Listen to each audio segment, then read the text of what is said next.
శాంతి. ఈ రోజు నుంచి మీ అందరికీ నేను పరిచయంగానే ఉన్నాను నాకు తెలిసి.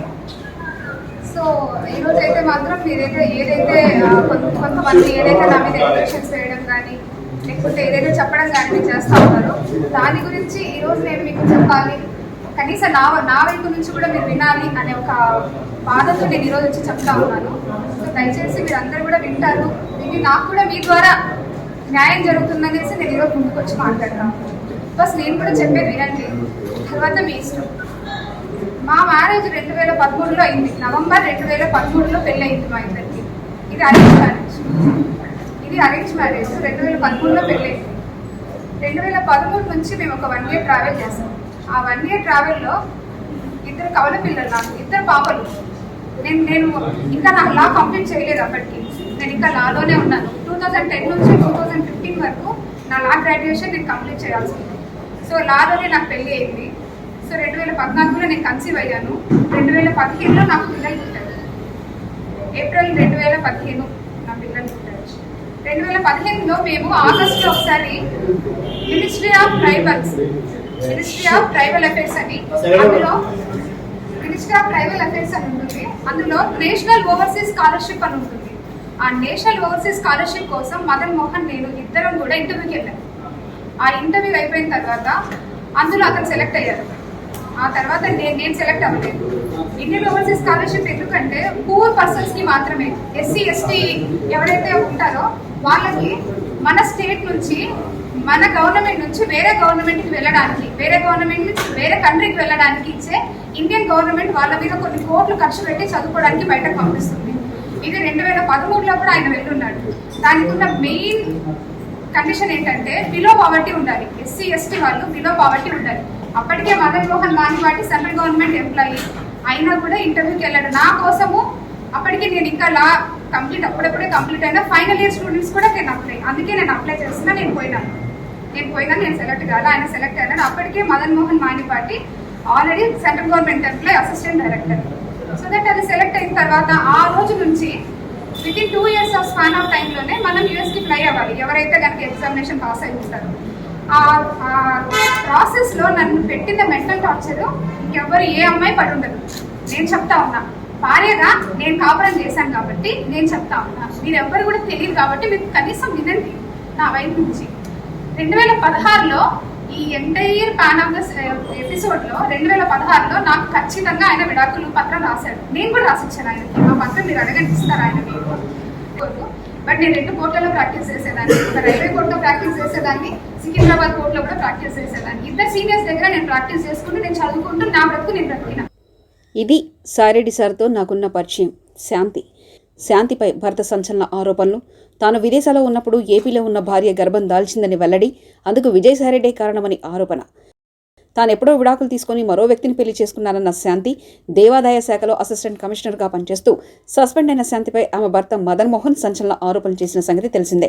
తాను విదేశాల్లో ఉన్న సమయంలో ఏపీలో ఉన్న తన భార్య గర్భం దాల్చిందని అతడు వెల్లడించారు. తన భార్య గర్భానికి విజయసాయిరెడ్డి కారణమని తీవ్ర ఆరోపణ చేశారు. సోషల్ మీడియాలో ఎక్కడ చూసినా ఇదే వ్యవహారంపై చర్చ జరుగుతుంది. ఈ నేపథ్యంలో శాంతి మీడియా ముందుకొచ్చారు. 2013లో తనకు మదన్ మోహన్తో వివాహం జరిగిందని ఆమె వెల్లడించారు. లా చదువుతుండగానే తమ ఇద్దరికి పెళ్లైందని వివరించారు. కానీ పెళ్లయ్యాక మదన్ మోహన్ తనని చాలా హింసించారని శాంతి ఆరోపించారు. దాంతో 2016లో ఇద్దరం విడాకులు తీసుకుని వేరువేరుగా ఉంటున్నామని చెప్పారు. పిల్లలం, బంగారం, కారు విషయంలో పరస్పర ఆమోదయోగ్యమైన ఒప్పందం కూడా రాసుకున్నామని తెలిపారు. మదన్ మోహన్తో విడాకుల తర్వాత తాను సుభాష్ అనే వ్యక్తిని పెళ్లాడనని శాంతి వెల్లడించారు. 2021 వరకు తాను విశాఖలోనే ఉండేదానని పేర్కొన్నారు. తాను మరొకరిని పెళ్లి చేసుకున్నప్పటికీ మదన్ తనను వేధిస్తుండేవాడని ఆరోపించారు. అమెరికా నుంచి వచ్చాక పిల్లలను మదన్కు చూపించానని తెలిపారు. డబ్బు కోసమే అతడు ఇలాంటి అనుమానాలు సృష్టించేలా ఆరోపణలు చేస్తున్నాడని వివరించారు.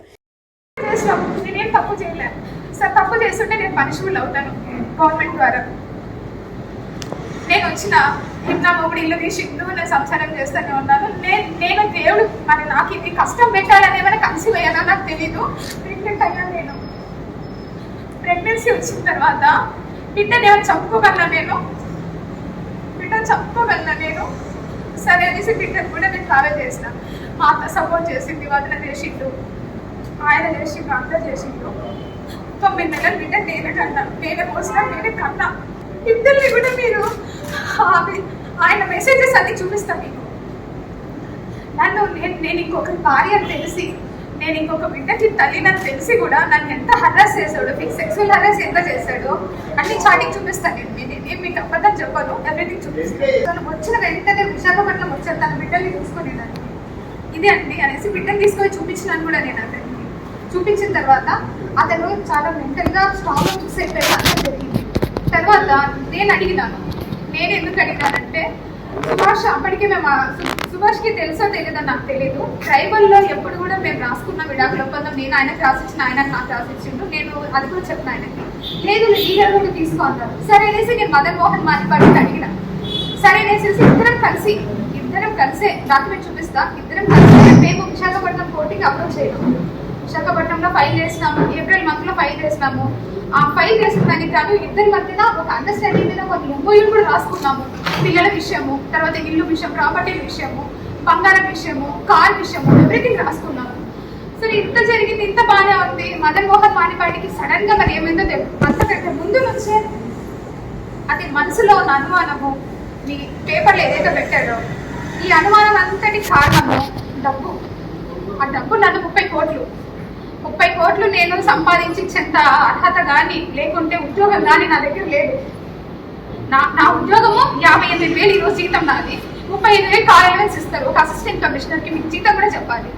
నేను డిపార్ట్మెంట్కి వచ్చినప్పుడు నేను బెగ్గర్ని కాదు, ఐఎమ్ నాట్ ఏ బెగ్గర్. నా దగ్గర నేను మరి బట్టలు కూడా లేకుండా రాలేదు డిపార్ట్మెంట్కి. నేను అప్పటికి ఫుల్ ఫ్లెడ్జ్గా ప్రాక్టీస్ చేసిన.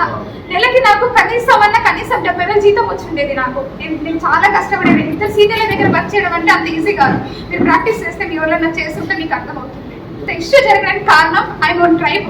నేను ఒక ఎస్టీ అమ్మాయిని కాబట్టి ఇంతమంది నన్ను టార్గెట్ చేశారు. ఇంతమంది అంటే అందరినీ నేను అనలేనండి.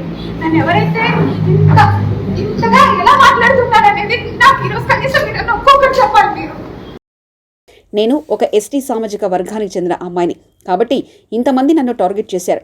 అదే వేరే కులానికి చెందిన దాన్నైతే ఇలా అనగలరా? ఒక ట్రైబల్ అమ్మాయి ఉద్యోగం చేయకూడదా? నేను మంచి బట్టలు వేసుకోకూడదా? నేను నగలు ధరించకూడదా? నేను కష్టపడి న్యాయవాద విద్యను చదివాను, అడ్వకేట్గా ప్రాక్టీస్ చేశాను. ఒకరి సొమ్ముకు ఆశపడాల్సిన అవసరం నాకు లేదు. ఇక సాయిరెడ్డి సార్ గురించి చెప్పాల్సి వస్తే ఆయన ఒక గౌరవనీయమైన వ్యక్తి. నేను విజయసాయిరెడ్డి సార్ని మొదటి నుంచి విశాఖలో చూశాను. మాది నంద్యాల. రాయలసీమలో నాకు ఒక్క సర్పంచ్ కూడా తెలియదు. సీమలో ఆడపిల్లలు బయట ఊర్లు తిరిగేది ఉండదు. అలాంటిది ఒక ఎంపీ గారు పరిచయం అయ్యేసరికి అబ్బా ఇలా ఉంటుంది అనిపించింది. దేవాదాయ శాఖలో ప్రేమ సమాజం అనే సంస్థ ఉంది. దాని వ్యవహారాలు చూసుకోవాల్సిందిగా అసిస్టెంట్ కమిషనర్. ఆ ప్రేమ సమాజం సంస్థకు విశాఖ బీచ్ రోడ్లో 30 ఎకరాల భూమి ఉంది. అందులో సాయి ప్రియా రిసార్ట్ అని ఉంది. ఆ రిసార్ట్ నాకు 30 ఎకరాల భూమి చాలా తక్కువ మొత్తంలో చెల్లిస్తున్నారు. సాయిరెడ్డి సార్ ద్వారా ఆ విషయం నా దృష్టికి వచ్చింది. దాంతో నేను ఆ స్థలంలో ఇన్స్పెక్షన్కి వెళ్ళాను. అక్కడి నిర్వాహకులతో మాట్లాడాను.